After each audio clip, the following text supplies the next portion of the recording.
Hola, mi nombre es Hansen Acosta y el día de hoy voy a abordar el tema de destilación batch, explicando en este un ejercicio a reflujo constante. Entonces, para iniciar, mencionaremos que el tema de destilación batch se encuentra disponible en el capítulo 13 del libro CIDER y nos centraremos el día de hoy en la sección 13.2.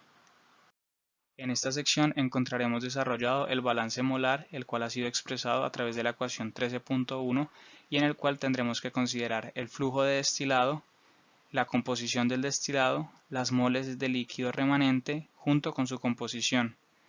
Para el desarrollo de nuestro ejercicio implementaremos la ecuación 13.6 para determinar la composición de destilado promedio y la ecuación 13.2 para determinar la cantidad de líquido remanente, W. Habiendo aclarado esto, procederemos a resolver el ejercicio 13.11 de la página 495 del CIDER, el cual dice lo siguiente. Un kilomol de una mezcla equimolar de benceno y tolueno es alimentada a un contenedor batch que contiene 3 etapas equivalentes, incluyendo el rehervidor. El reflujo líquido está en punto de burbuja con una relación de L sobre D de 4. ¿Cuál es la composición promedio y cuál es la cantidad de producto cuando la composición instantánea del destilado es 55% molar de benceno? Despreciar la retención y asumir una volatilidad relativa de 2.5. Entonces, para resolver este ejercicio he representado el esquema de la siguiente manera. Nos están pidiendo que a partir de esta composición inicial de carga, determinar cuál va a ser la composición promedio hasta el momento en que nuestra composición instantánea o nuestra composición leída en destilado sea de 0.55.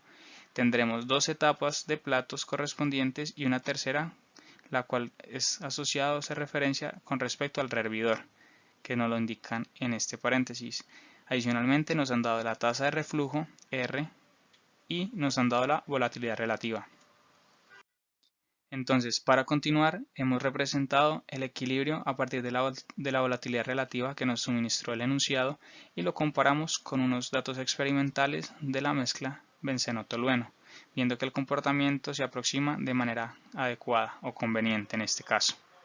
Para el caso de operación a reflujo constante tendremos una gráfica similar a la 13.4, en la cual se representan diferentes líneas de operación partiendo de diferentes condiciones o composiciones de destilado. Ya que el reflujo es constante, estas líneas van a ser paralelas, ambas poseerán la misma pendiente y lo que va a variar entonces es la composición de destilado que se alcance a un número de etapas determinado, lo cual se explicará con más detalle más adelante. En el caso de reflujo constante, también podremos hacer el cálculo del tiempo requerido para llevar la composición o la carga inicial a una carga final. Sin embargo, ese tiempo debe ser calculado a partir de la tasa de reflujo que nos ha sido suministrada y la tasa de ebullición B, la cual no conocemos, por eso en este ejercicio no lo calcularemos.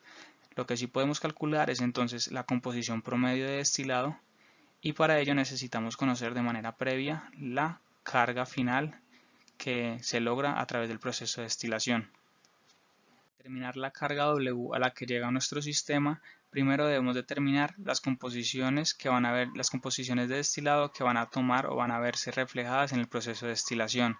Entonces, para iniciar debemos calcular la composición XD o 0, que sería la composición de destilado que se leería en el primer momento de la destilación.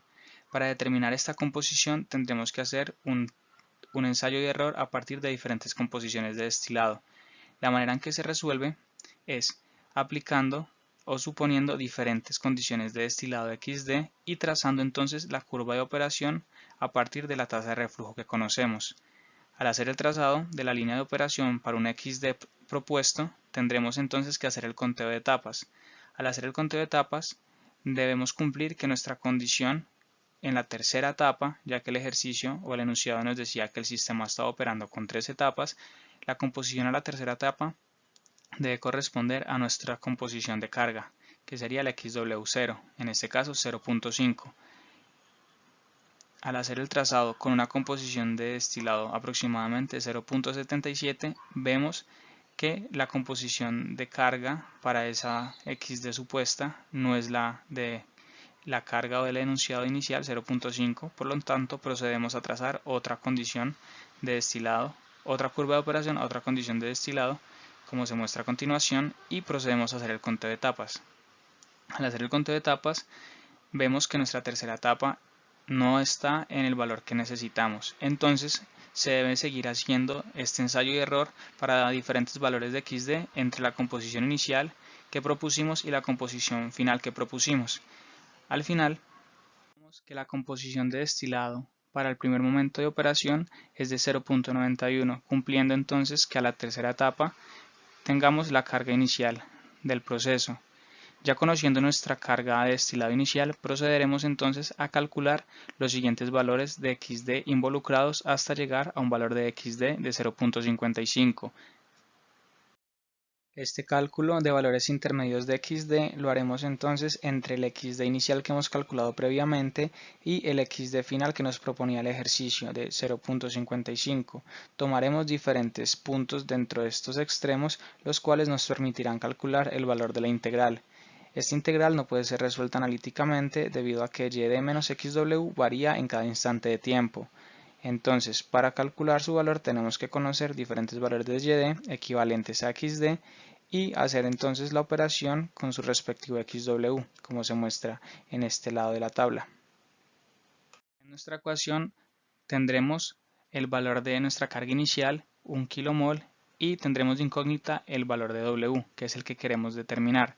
Sin embargo, el término de la integral, conociendo nuestros extremos, debe ser calculado a partir de las composiciones XW que logramos leer a partir de nuestro análisis previo. Entonces, para resolver esta integral aplicaremos el método de los trapecios en pares o de 2 en 2. Es decir, tomaremos la diferencia de XW dividido en 1, n va a ser 1 debido a que estamos trabajando en pares, y esa diferencia dividido 2 de la fórmula lo aplicaremos con sus respectivas funciones, que sería entonces 1 sobre x de menos xw, su respectivo xw y su respectivo xd. Entonces, al hacer el cálculo de 2 en 2 vamos generando diferentes tramos de esta integral, que son estos y representados en la columna, y al final podremos entonces hacer la suma de cada uno de esos tramos para lograr determinar el valor completo de la integral, que es lo que hemos hecho en este procedimiento o en esta tabla. Conociendo cada uno de los valores de la integral y haciendo entonces su suma para determinar el acumulado, podremos calcular el valor de W o de la carga remanente.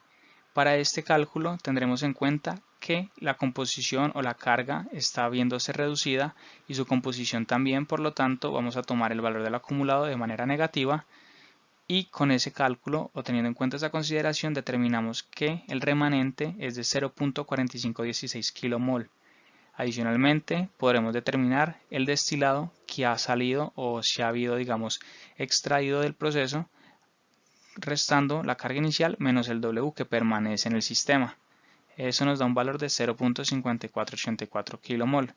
Ya por último procederemos a calcular el valor de la composición promedio del destilado, la cual se calcula teniendo en cuenta la composición inicial y la composición final a la que se llegó, y la diferencia de carga. Entonces, este valor nos da de 0.808, que sería la composición de destilado que ha sido extraída en promedio. Por último, se propone desarrollar el ejercicio teniendo en cuenta dos puntos intermedios adicionales dentro de la integral. Estos puntos se proponen como el 0.8 y el 0.6, para los cuales se tendrán entonces que calcular nuevamente el valor de la integral y el valor del acumulado. Hemos resuelto el ejercicio y el valor final del remanente nos dio de 0.4522 kmoles. La idea es que entonces lo puedan replicar y comparar con el valor presentado. Eso es todo, muchas gracias.